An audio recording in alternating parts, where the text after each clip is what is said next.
Pichincha Universal. Aquí se escuchan bien las noticias.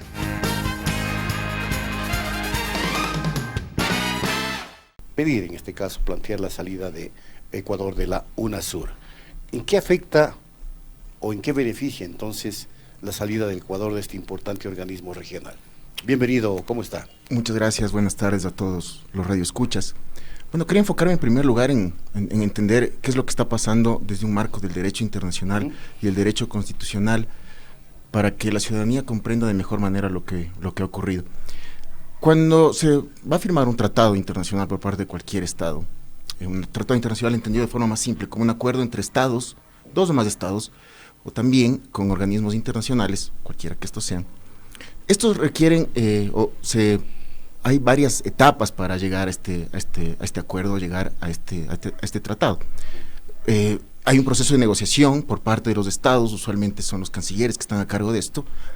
No siempre ocurre así, pero usualmente esto ocurre. Y una vez que existe el acuerdo, se llega a lo que se denomina la suscripción del tratado, es decir, la firma, para ponerlo en términos prácticos. En el Ecuador, la forma de ratificar los tratados ocurre de dos maneras, porque en nuestro país, a partir del artículo 417 de la Constitución, está establecido cómo se incorporan los tratados internacionales en nuestro régimen interno. Entonces, existen dos grandes grupos, los que requieren aprobación legislativa y los que no requieren. Hay varias materias sobre cuáles no requieren, que están establecidas en el 419 de la Constitución. No me voy a referir a todas ellas, pero sí a lo que nos interesa, que es la UNASUR. Correcto. En primer lugar, cuando se llegó al acuerdo de UNASUR y se llegó a la suscripción del tratado, lo que ocurre es que el presidente, que es el único que tiene la facultad para ratificar o suscribir tratados, es que remitió el tratado a la Corte Constitucional. La Corte Constitucional hace dos cosas. La primera es determinar si es que el tratado requiere aprobación legislativa o no, de acuerdo a la materia que se trate. Una de estas es acuerdos que se refieran a integración o comercio. Claramente, el Tratado Constitutivo de UNASUR se refería a esta materia, al acuerdo de integración y comercio. Por lo tanto, la Corte Constitucional estableció que requería aprobación legislativa. Esto trae como consecuencia el control automático de constitucionalidad por parte de ese tratado, de la Corte Constitucional. Este control automático implica revisar que las disposiciones de ese tratado sean compatibles con nuestra Constitución. Esto también lo hizo la Corte Constitucional en su momento y determinó que no existían incompatibilidades con nuestra Constitución y determinó que requiere aprobación legislativa y que no existen incompatibilidades con la Constitución. Entonces llega la siguiente parte, que es la parte política de aprobar un tratado, que se refiere al trámite legislativo, al procedimiento legislativo para aprobar el tratado. Aquí es donde se dan discusiones de índole política más que jurídica para ver si es que conviene o no ser parte de este tratado. Una vez que esto ocurre, la Asamblea aprueba, determina que es conveniente y aprueba el tratado, con o sin reservas. Eso dependerá de la decisión de la Asamblea. Las reservas son cuestiones en las cuales el Ecuador, por ejemplo, dentro de ciertos artículos o disposiciones, no será parte por no convenir a sus intereses, como lo hizo, por ejemplo, con la Convención de Derechos del Mar de Naciones Unidas. Eso, una vez determinado eso y ratificado, se envía al registro oficial y es aprobado. Entonces, es parte del régimen jurídico. Lo que ha ocurrido acá es el proceso inverso. Al revés. El presidente, dentro de sus facultades contenidas en el 418 de la Constitución, ha remitido a la Corte Constitucional su pedido de denuncia del tratado. ¿Y por qué remitió a la Corte Constitucional? Porque la Corte Constitucional también tiene que determinar si requiere este proceso de denuncia aprobación legislativa. ¿Cómo se trata de un tratado se trata de un acuerdo de integración o comercio? La Corte Constitucional simplemente determinó que requiere aprobación legislativa. Hasta ahí su misión. La parte política corresponde a la Asamblea Nacional determinar si conviene o no retirarse de ese tratado, que es en el momento en el que estamos, en realidad, ¿no? Si realmente el Ecuador no se ha retirado oficialmente de UNASUR. Un paso, creo, ¿no? Lo que pasa es que se llama misión, algo así. Cuando hay estos tratados internacionales que son multilaterales, lo que se da es el depósito, tanto de la ratificación como de la denuncia. Entonces, como cualquier otro tratado internacional, el Tratado Constitutivo de UNASUR contiene una cláusula específica sobre la denuncia. Su procedimiento es una vez que se deposite esto en la Secretaría y se dará los plazos que corresponden dentro del mismo tratado. Es decir, el Ecuador todavía es parte de UNASUR, todavía no podemos decir que formalmente ya no lo es, no lo es, todavía es muy aventurado, pero al parecer va hacia hacia eso, ¿no? ¿La denuncia tendría que ser presentada en la nueva sede? Porque están trasladando la sede a Bolivia. Sí, es ante la Secretaría General, donde se claro, es que no hay secretario general, como no hay. Entonces, esa parte influye radicalmente en cómo va a funcionar en adelante el tema de la denuncia, porque realmente va a haber quien la reciba, pero no quien la tramite. Exactamente. Entonces, pero ¿y eso no le deja en el limbo el tema? Pensaría que no, porque no. A nivel interno de nuestro régimen jurídico, el tratado ya no tendría efectos vinculantes para nosotros. O sea, en realidad eso es lo que va a ocurrir. En la práctica, crear más organismos de esta naturaleza internacionales genera justamente esta suerte de ambigüedad, de distorsión y tal vez incluso de dejar en el limbo ciertas cuestiones. Con un agravante, Ecuador era la sede del organismo. Sí. Y eso no le daba más fuerza, no sé, mayor representatividad, no sé, icónica, simbólica, dentro del tratado. Tal vez sí, pero una suerte de capital de América Latina. En el campo del derecho internacional o del derecho constitucional no tiene no tiene ningún efecto. Tenemos hasta el edificio que es construido por nosotros mismos. No tiene ningún efecto. En la realidad, para que un tratado internacional funcione, cualquiera que este sea, requiere la voluntad de los estados, porque son los estados los que determinan y crean esos tratados. Entonces aquí evidentemente no una voluntad real de que tenga un funcionamiento adecuado este tratado. La OEA fue creada en 1948 y hasta la fecha tiene serios problemas para cumplir sus objetivos. Bueno, de acuerdo a lo de la correlación de fuerzas políticas. Uno de los objetivos de la OEA regionales y mundiales era evitar que existan conflictos internos regionales y no se ha logrado.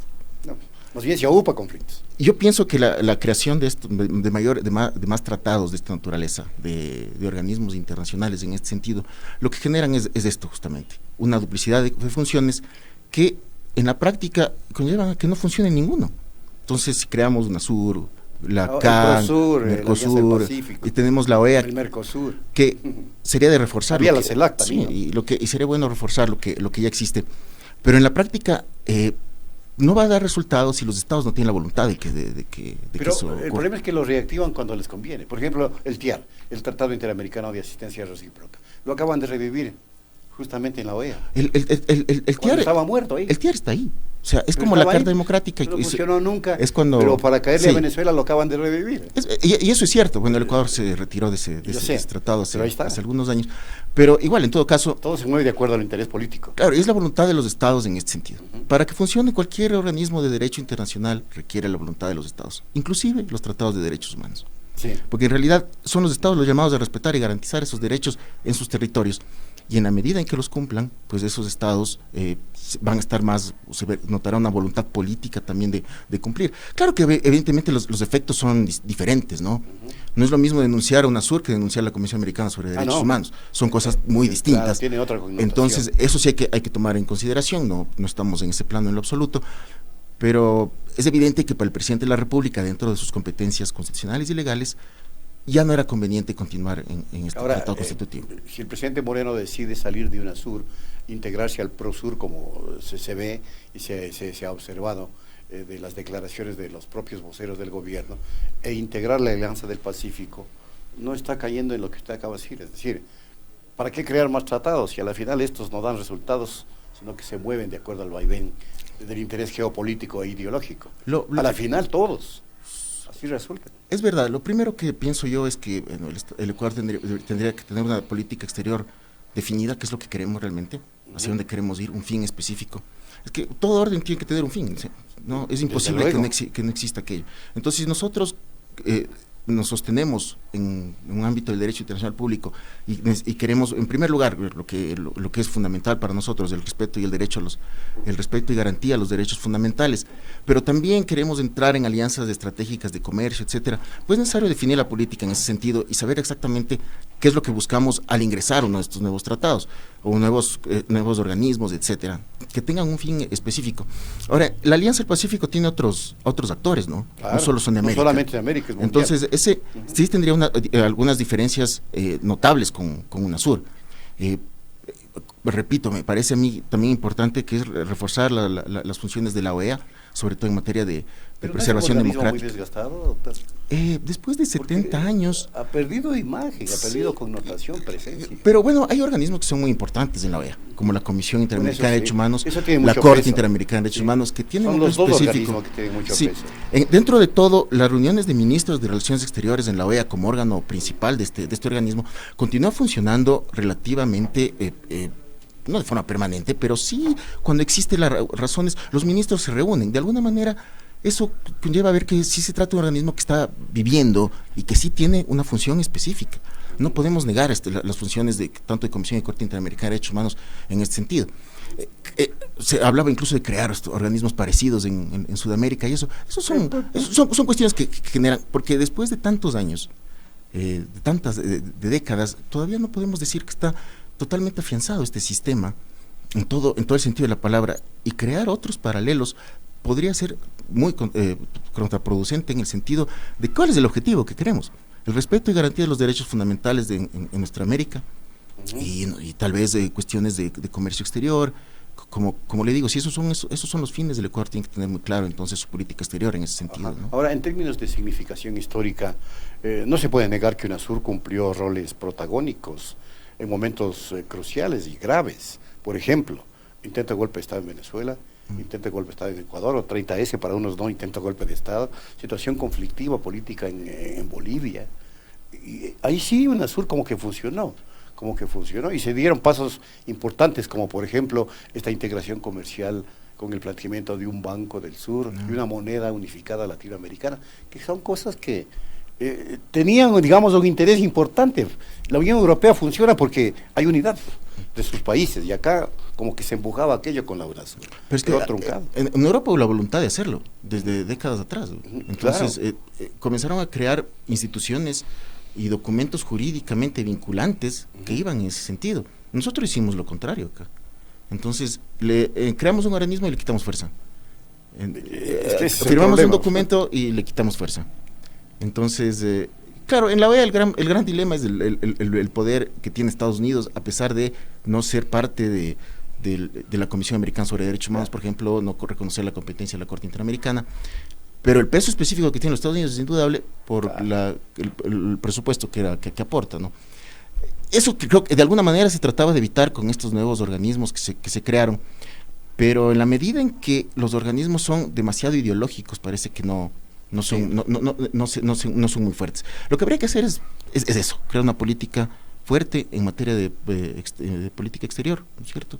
Y que eso nos lleve a alcanzar los fines que queremos como Estado. Pero ¿cómo lograr entonces romper un tanto, al menos, la hegemonía y la incidencia que tiene Estados Unidos en la integración de estos organismos regionales? Porque no cabe duda que todo se vuelve al vaivén de lo que dice Estados Unidos, de acuerdo a su interés geopolítico. Si a Estados Unidos no le conviene UNASUR, pues a cambiar, a derrocar gobiernos inclusive, y usted lo sabe. A ver, entonces, ¿cómo lograr, si se quiere liberalizar un poquito ese nivel de dependencia? Es muy difícil. Yo sé que Estados Unidos es un hegemón mundial, pero algún intento hay que hacerlo. ¿Cómo hacemos lo mismo con la OTAN? ¿Cómo hacemos lo Exacto. mismo con Naciones Unidas, etcétera? Porque, bueno, ahí, por eso se habla ya ahora de una fuerza mundial a nivel mundial, ya no unipolar, sí, sino multipolar. Eso me recuerda un caso. En el año 2008, en Texas había un ciudadano mexicano que estaba condenado a muerte. El Estado mexicano solicitó medidas cautelares a la Corte Internacional de Justicia, que tiene sede en La Haya, medidas de protección. La medida era, mientras se resuelve la situación internacional, es decir, que Estados Unidos responda ante la Corte Internacional de Justicia, que sí tiene competencia sobre Estados Unidos, le había dicho, bueno, mientras se resuelve esto, no lo ejecute. Y efectivamente la Corte Internacional de Justicia emitió esas medidas de protección. Le solicitó, mientras esto se arregle, o resolvamos esto, no lo ejecute, después ya tomará la decisión que corresponde. Pues el Estado de Texas no le importó nada, dijo esto, nosotros somos Texas, Y listo. República Independiente, y simplemente lo ejecutaron. Ese caso es muy famoso de cómo el derecho internacional se puede debilitar tanto si no existe la voluntad para cumplir las disposiciones. Es exactamente lo que pasa todos los días. O sea, en esa medida, no solo, yo no diría que es una cuestión de Estados Unidos, a pesar de que sea lo máximo, porque, por ejemplo, Israel tampoco ha ratificado el Estatuto de Roma, que se refiere a perseguir crímenes de guerra, pero hay países hegemónicos que inclusive en la ONU tienen poder de veto, China, Rusia, pero es por lo que yo digo. Dicen no y listo, claro, así todo el mundo está en contra. En este caso que le cuento, no existió ningún efecto sobre Estados Unidos, no pasó absolutamente nada, y es algo que es mundial, en Naciones Unidas. En América esa hegemonía es la que dificulta justamente que organismos como estos se consoliden. Pero entonces quiere decir que no tenemos tampoco nosotros una visión clara de lo que queremos. Porque si es que nosotros creamos UNASUR y luego hicimos lo que hicimos, porque todos, no es que el Ecuador por su cuenta, ¿no? O sea, hay varios estados que han decidido retirarse por la inoperancia absoluta. Pero la inoperancia se da porque los estados no le dieron el vigor necesario. Bueno, lo dejaron acéfalo por el cambio de correlación de fuerzas políticas. Sí, eso quiere decir que no era una política realmente de los estados, sino una cuestión de ese momento, de algunos. Coyuntural. Y si es que es coyunturalmente hablando las cuestiones, pues no vamos a llegar a ningún lado. Van a seguir. Si es que luego creamos otro organismo, llámese como sea, si es que ocurre lo mismo, pues va a seguir. ¿Qué va a pasar si gana las elecciones la oposición en Argentina? Lo que en todo caso, ratificar la UNASUR. Claro, lo que en todo caso sí es dejar claro que la posibilidad de denunciar un tratado internacional es una facultad constitucional y legal del presidente de la República. La Asamblea evaluará se procedió legalmente. Sí, efectivamente, es constitucional y legal. En el interés regional a lo mejor le puede perjudicar al Ecuador o beneficiar. Es una cuestión que incluso puede ser hoy que sí sea como se ha establecido, pero tal vez después en 10 años la realidad sea diferente.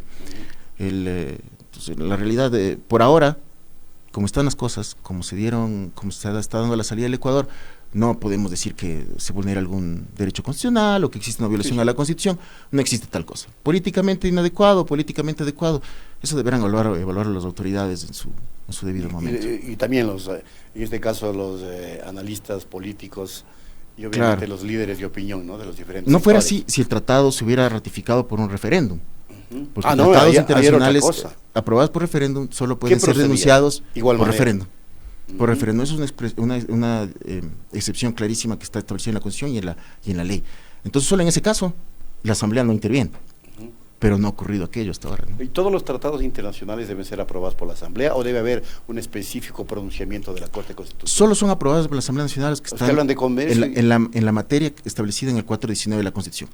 Acuerdos de comercio e integración, alianzas militares o políticas, que se refieran a derechos y garantías, que se ceda jurisdicción sobre organismos supranacionales, entre otras materias. ¿Hablamos de tratados y de convenios?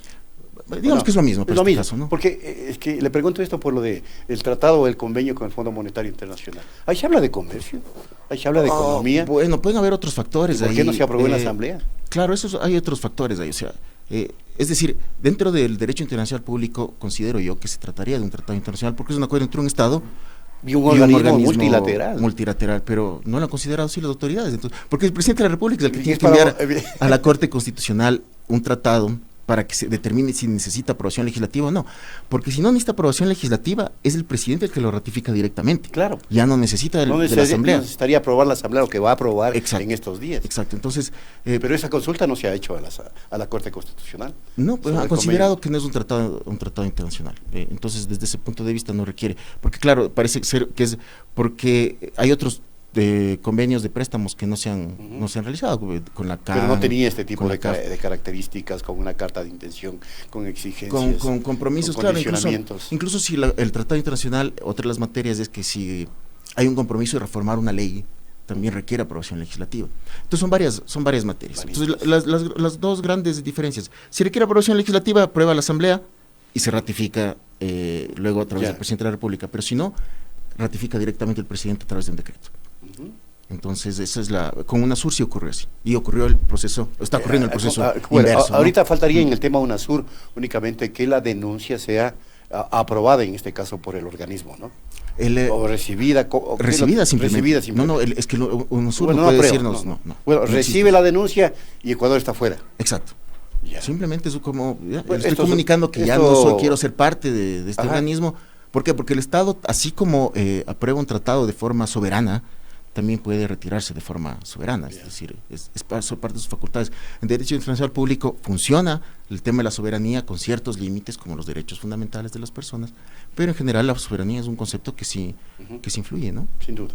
Bueno, muchas gracias por Gracias, aclarar muy amables. algunos aspectos importantes sobre el retiro de Ecuador de la UNASUR, Unión de Naciones Suramericanas. Rodrigo Durango Cordero, abogado de Asuntos Constitucionales de la Procuraduría General del Estado, estuvo aquí en la tercera emisión de Punto Noticias. Pichincha Universal. Aquí se escuchan bien las noticias.